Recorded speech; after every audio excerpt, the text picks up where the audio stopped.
O Senhor esteja convosco. Ele está no meio de nós. Conclusão do Evangelho de Jesus Cristo, segundo Marcos. Glória a vós, Senhor.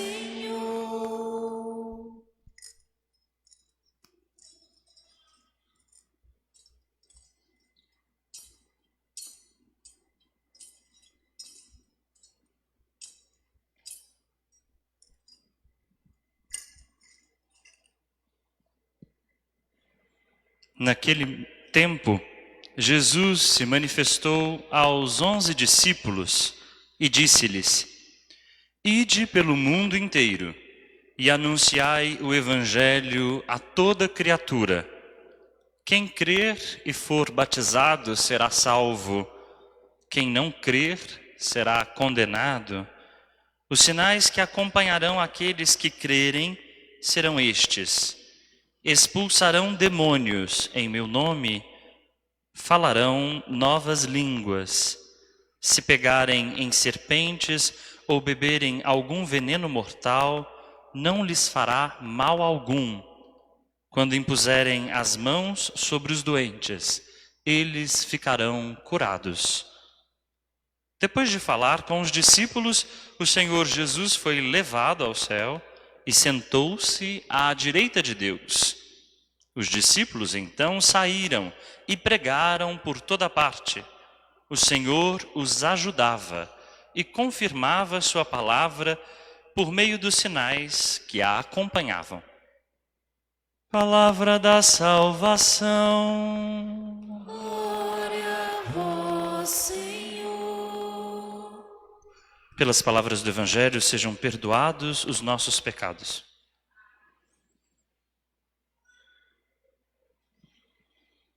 Caríssimos irmãos, caríssimas irmãs, há 40 dias nós celebrávamos a Páscoa do Senhor.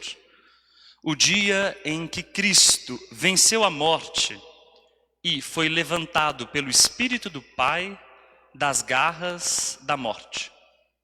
Desceu à mansão dos mortos, mas ressuscitou ao terceiro dia. 40 dias depois, aqui estamos, celebrando a ascensão do Senhor. Esse momento em que nós afirmamos que Jesus Cristo subiu aos céus. Aquele que desceu para nos visitar. Aquele que depois desceu aos infernos, desceu à mansão dos mortos e ressuscitou, esse agora subiu à direita de Deus Pai. É isso o que a nossa liturgia, o nosso jeito de rezar, desdobra. A ascensão é a mesma coisa que a ressurreição. Mas seguindo os textos de Lucas, sobretudo os Atos dos Apóstolos, nós orientamos o nosso modo de rezar assim. Celebramos a Páscoa, 40 dias de tempo pascal, a ascensão do Senhor, e daqui 10 dias nós celebraremos a festa de Pentecostes, o envio do Espírito Santo sobre nós, 50 dias depois da Páscoa. Isso quer dizer que a nossa liturgia se organiza de acordo com as Sagradas Escrituras, mas mais do que isso, que a nossa liturgia desdobra o mistério pascal.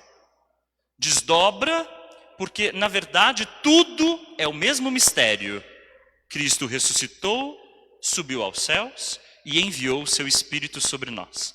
A gente vai passo a passo, para que a gente possa entender passo a passo. E hoje, quando nós celebramos a ascensão do Senhor, o que nós dizemos com essa verdade da nossa fé? Com essa experiência da nossa fé?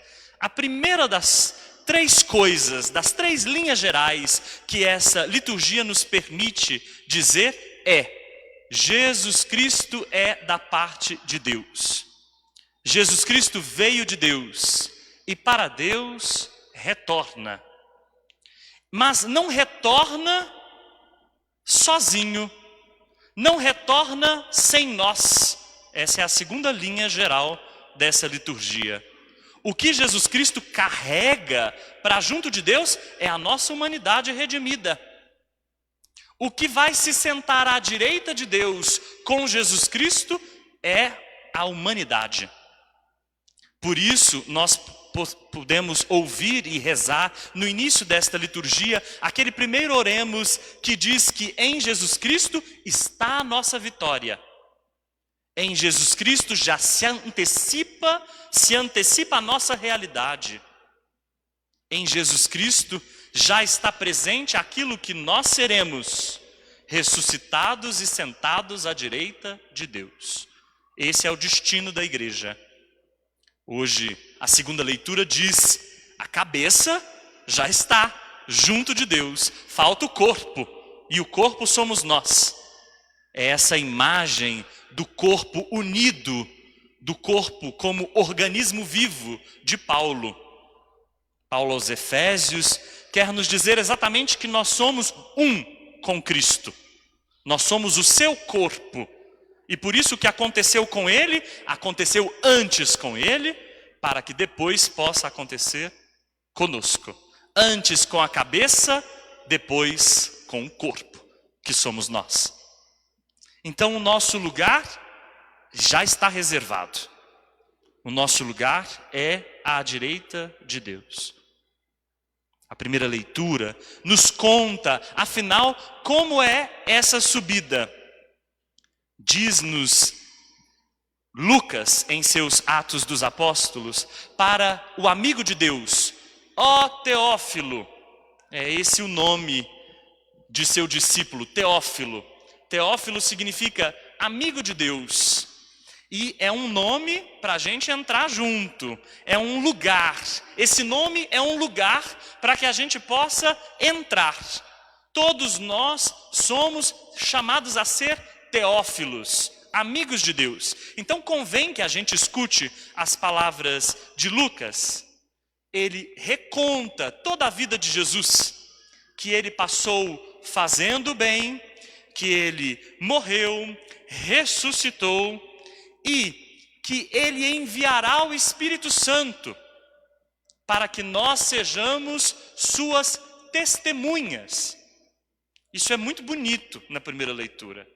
Porque não se trata de sermos seus anunciadores. A gente não tem que anunciar. A gente tem que testemunhar. Testemunhar a vida de Jesus Cristo com a nossa vida. Fazendo da nossa vida um dom, como Jesus Cristo fez de sua vida um dom. E aqui está a terceira linha geral dessa liturgia. Cristo não foi para o céu e deixou a gente abandonado. Muito pelo contrário, Cristo continua presente no nosso meio e continua presente no mundo através de nós que queremos ser cristãos. Isso é uma baita de uma responsabilidade. Isso significa que nós somos convidados a testemunhar a presença do Cristo ressuscitado e não só num lugar, nós somos chamados à missão que deve chegar aos confins da terra. Diz Atos dos Apóstolos. Quer dizer que o nome de Jesus, a vida de Jesus, deve brilhar na nossa vida para o mundo inteiro. E por isso, a leitura pode terminar de um jeito muito paradigmático. Por que vocês estão olhando aí para o céu? Esse mesmo Cristo que subiu, há de voltar. Muitas vezes a nossa espiritualidade é bem essa, ficar olhando para o céu. Muitas vezes a nossa oração é esta, ficar aguardando tudo de Deus. E não é que Deus não dê o seu tudo, Ele dá, mas espera de nós também o nosso tudo. Muitas vezes o nosso modo de oração é um modo que fica olhando para o céu e esquece o mundo, quer fugir do mundo, quer fechar os olhos para o mundo, quer cuidar só da própria alma, quer só se livrar do pecado, se proteger, se defender, como se a fé e a espiritualidade fossem uma espécie de plástico bolha, para nós muito frágeis.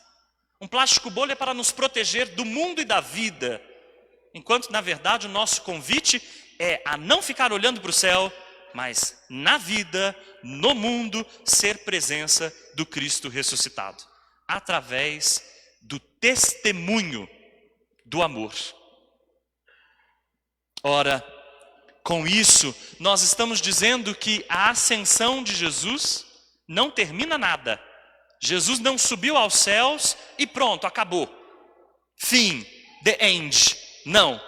Agora, a missão da igreja é apresentar este Cristo vivo, presente no nosso meio, para o mundo todo.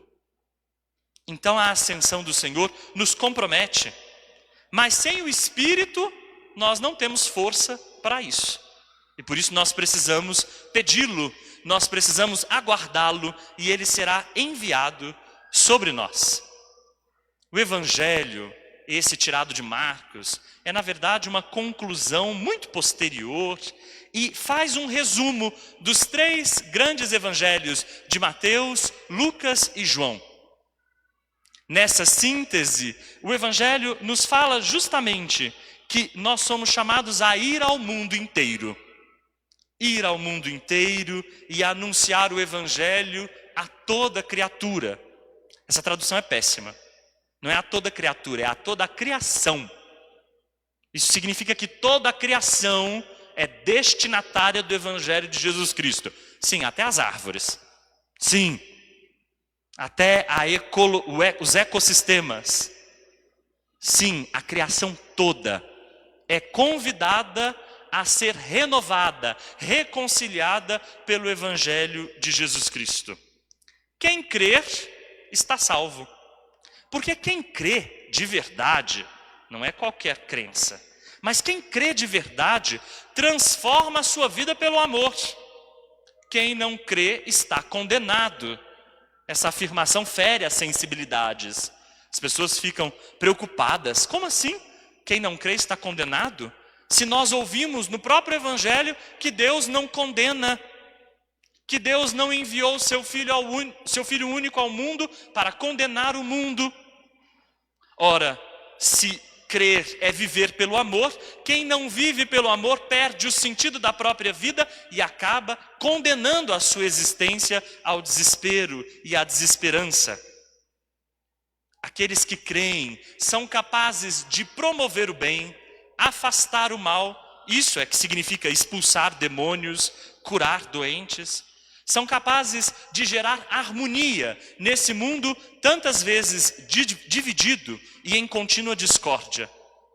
Por isso a imagem é retirada lá de Isaías, da profecia de Isaías, que monta a harmonia do mundo marcado pelo reino de Deus. Quando o mundo é transformado pelo reino de Deus, ele é marcado por uma nova harmonia.